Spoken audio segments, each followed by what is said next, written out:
sesumbar lindu bumi konjeng kumaluduk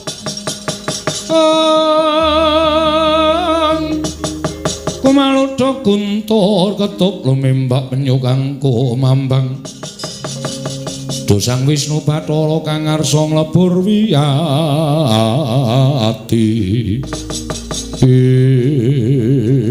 pate wonten dawuh nganti kedarang-darang prapta tanah Jawa niatku mung upaya menyang endi lenggahing Bapa Begawan Dewa Kahana ingkang ninggal negara ing awu-awu langit nalika semana aku matur marang Bapa Begawan Dewa Kahana yen aku pengin dadi nalindrane negara Ngamarta lah kok banjur panjenengane ninggal negara ing awu-awu langit nalika semana weling kelawan aku yen to bakal golekake srana nggonku kelakon penjangkaku wis watara sakwarsa kok durung ana keterangan ingkang gumathok mula kowe tak kanthi sumusul ning tanah Jawa mekaten Dewaji yen ora ketemu nadyan kekalangan ngubengi jagat ora pati-pati aku mandheg yen ora ketemu karo Bapa Begawan Dewa Kahana pate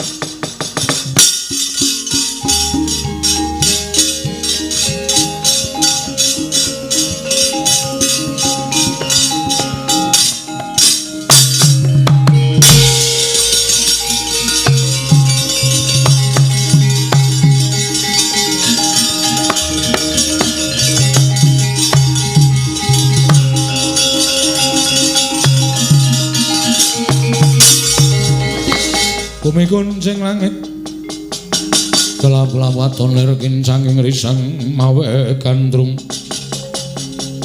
sabaran katulu wukir moyak mayik saking jas baliwur anak Prabu Dewaningrat inggih Bapak Penemban lah kok malah sumusul marang pun Bapa mboten jenak manah kula melang-melang kadodine nembang jabang wonten tepi ning Balumbang. Kula ngrantu dhateng rawuh paduka Bapa Penemban menika persasat kadidening entas Slim kalawuh babus kumambanging Sila Kresna. Kula nyuwun dawuh Bapa, jumbuh kawan apa ingkang mbok aturake marang pun Bapa nggonmu kepengin dadi ratu ning negara Ngamarta dina samengko. Mung kari ngenteni sak siliring bawang sak umuring jagung nggih. Lire paduka Bapa Penemban dawuh kados mekaten dasaripun sawangen iki aran pustaka Jamus Klimasada iki panguripaning para Pandhawa Pandhawa koncatan pustaka Jamus Klimasada wong kang bakal gawe sirnaning para Pandhawa angel mijet wae nganti suwe banyu sinaring pusaka iki ing dadi jalaran nggonmu bakal kasembadan panjang kamunggir Dewaningrat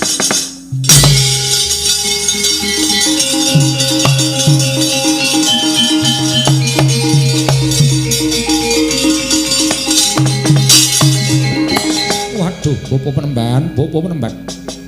Upami pantes lan menika mapan wonten negari kemawon tertentu paduka kula yasakaken pepanggungan.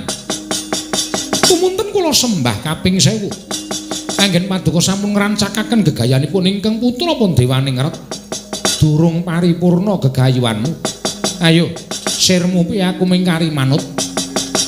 Kula badhe jarak madosi negari Ngamarta.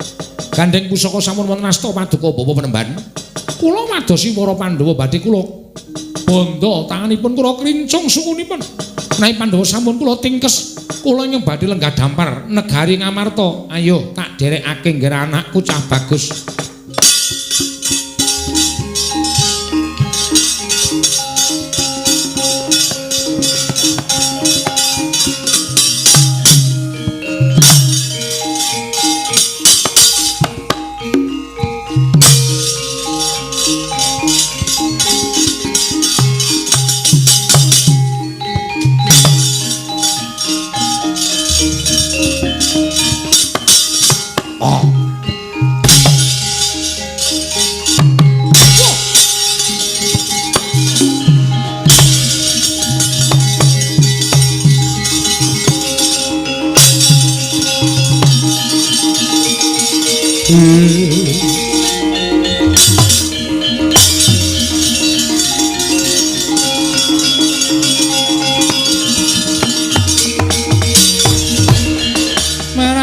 bang mangaruna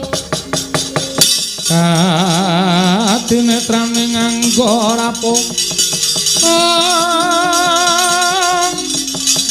rengkane kala saketer kene donganing wong lir wowo sing kene panca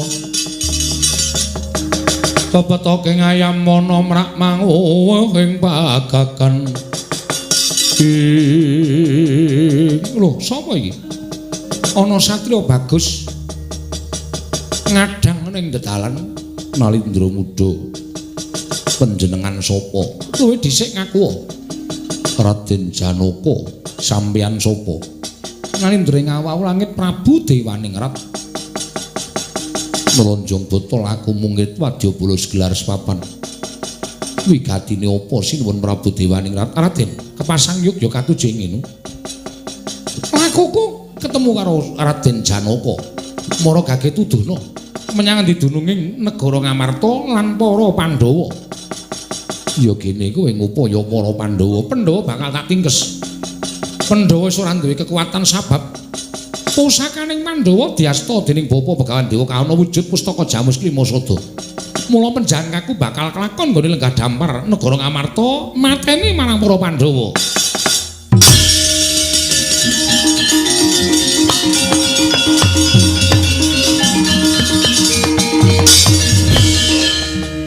Mak bathuk mata mlara ora ndedelok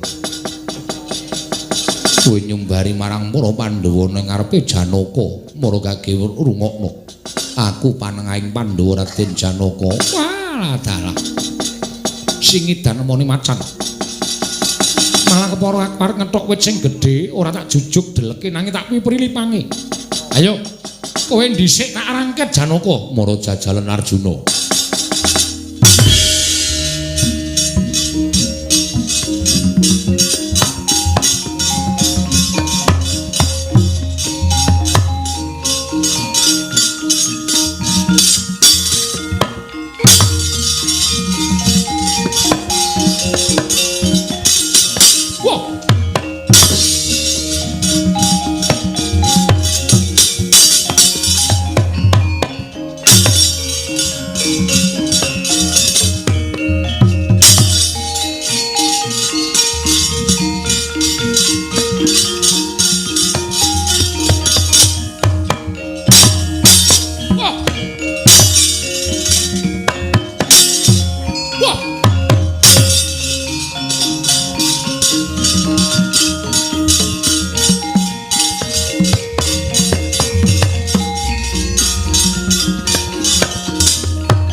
kaya bubar perang.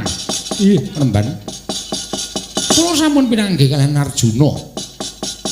Sabanjure piye, Bapak Remban, kula nyuwun prisa, pusaka menika nyata menapa mboten? Ketitik Nadyan Pandhawa sampun koncatan pustaka Jamus Lima Sada nanging kadigdayanipun Janaka tasih ngedapi-dapi. Ingkang putra kawon tanding kaliyan Janaka minggira tak tandangane kaya ngapa wujudane Janaka.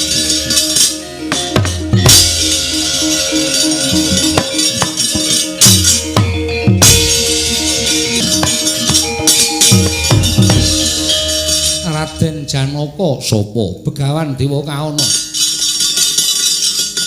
Aku wong tuane Dewane Ngrat kowe sing nidra pustaka Jamus Myang Jimat Lima Sada dasar kepara nyata. Mbok balik ki apa ora balik tak nggo gatheng siramu damu dadi kuwanda kowe.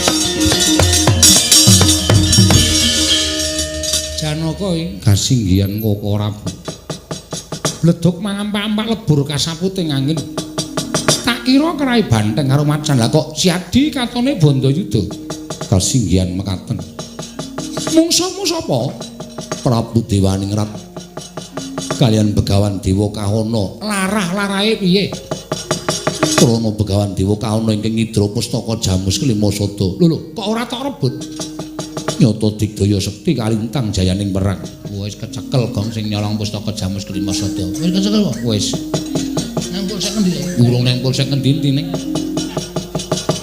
wis mungsuh Ndara Janaka lajeng kepareng paduka Kanjeng Koko Prabu Arjuna kula wonten paring adawu pancen bener kang dadi ucaping Syadi pun ngakang wae tak kira ora keduga mungsuh Dewaningrat utawa Dewa Kahana kepareng paduka ayo golek jago Yayi dateng pundi wis to manuta pun kakang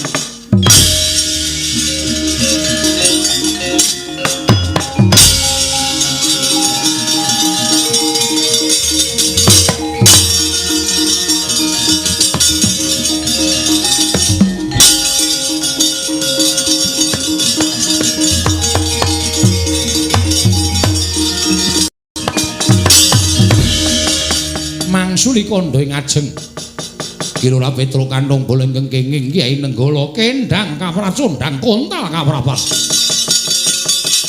dawah wonten satengahing mana Kirula Petra Kandhang Boleng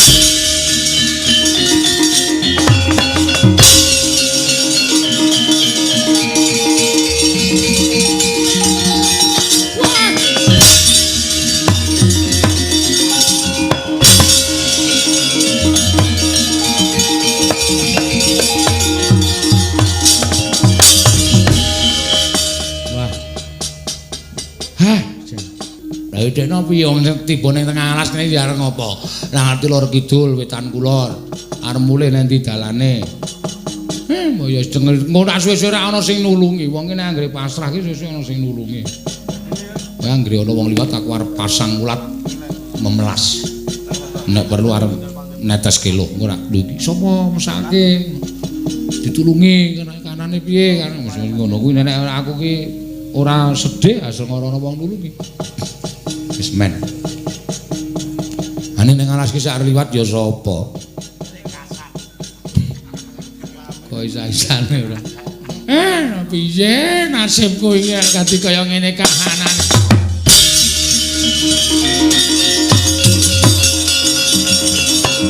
Oh.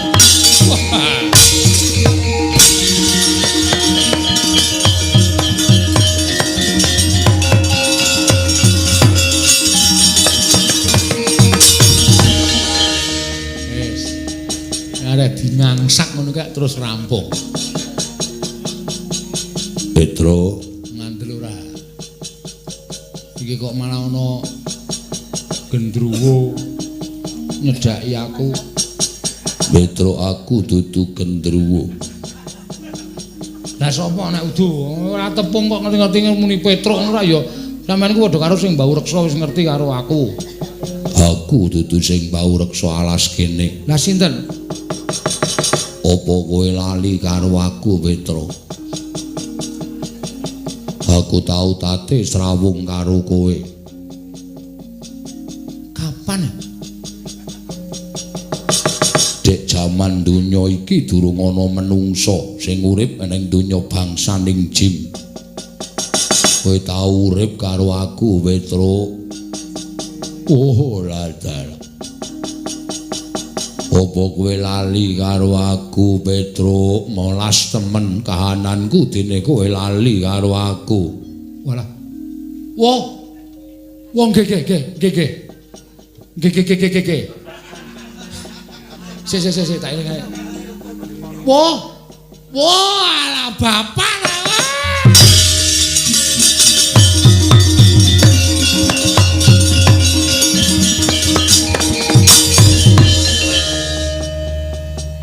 Kelingan. Sampean kok teng mriki, Pak? Aku ngerti pesambatmu. Nggih, terus kowe tiba nang kene, lakonmu kowe bantu karo Semar. Ning malah kowe kena Kyai Nenggala, kowe kontal kamrapal, kowe tak kandhani ya Petro. Nggih. Pustaka Jamus kelima sada ilang. Lho, sebabe dicolong karo menungso sing murang tata. Waduh, ngandel ora. Aku wis matur karo Ndara Puntadewa tak kon maring aku ya ngeyel. Saiki nek pustaka Jamus kelima sada menika nganti ilang. Niku para Pandhawa badhe apes jayanipun mboten gadhahi kekiyatan tur Petruk ya melu tanggung jawab. Kowe tak menehi daya kekuatan kowe iso mbantu marang para Pandhawa. Sranane pripun?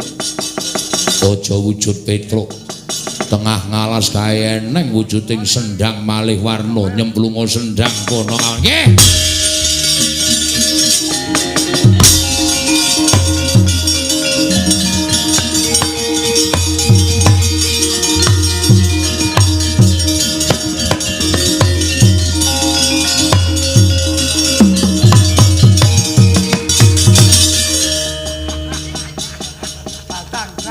Urung arep tak lereni kok ditungtung. Petro kowe wadadi Demang. Nggih. Nganggo Demang sakarepmu jenenge. Kowe tak nehi daya kekuatanku aja lunga-lunga diloneh ning Nalindra tekan kene njaluk tulung karo kowe tulungana. Nggih, sendika ngestakaken dawuh.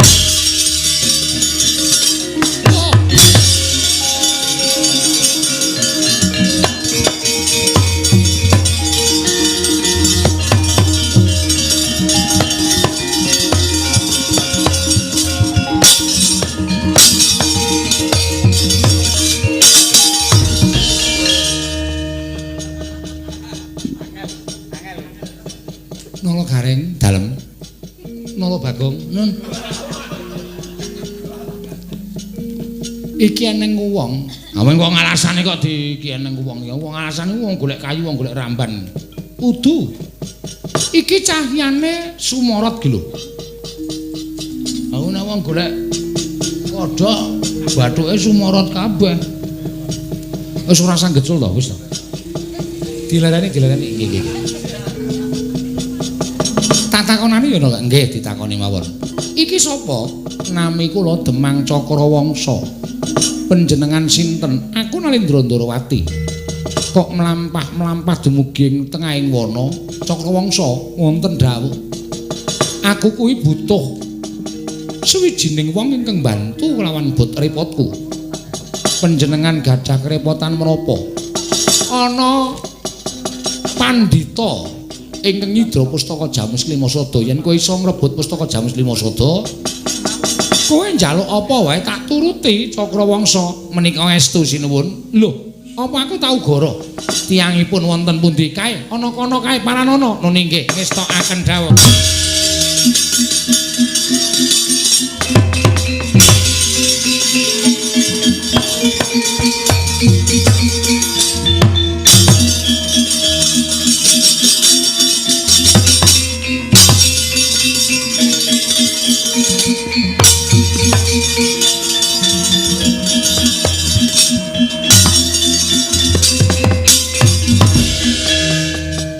Begawan Dewa Kaana kowe nyolong pusaka sarana lembut. Lembuta ngungkuli banyu ora ngalahke lembuting Demang Cakrawangsa maneh.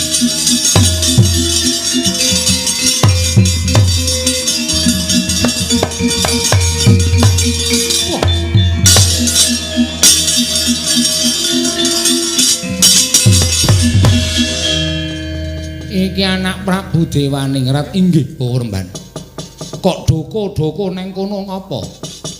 Kula menika janjanipun gagas malah bingung dhewe. Lho, lire piye? Pendak-pendak kula majeng, perang kula kawon mundur. Kula nyuwun biyantunipun Bapak Penemban. Kula majeng malih, kawon malih mundur nyuwun pambiyantunipun Bapak Penemban. Mbok sakmenika ngaten kemawon, sae-saenan kemawon Bapak Penemban. Pusaka-pusaka Jamus Kimasada kula betanipun dados kula ora wirawiri nyoh tampan ana nggih gawanen.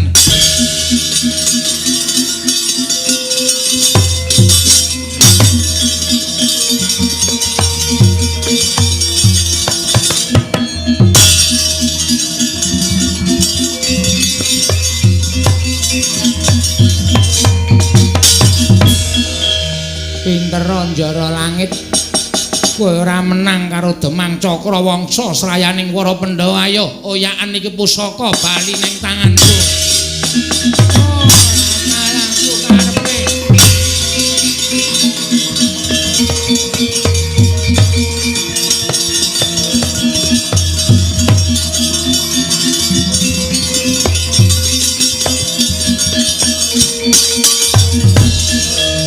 Wilatik Glismen inggih sinuwun. Cekat-ceket cukat-cakut trampil trenggiling trengginas.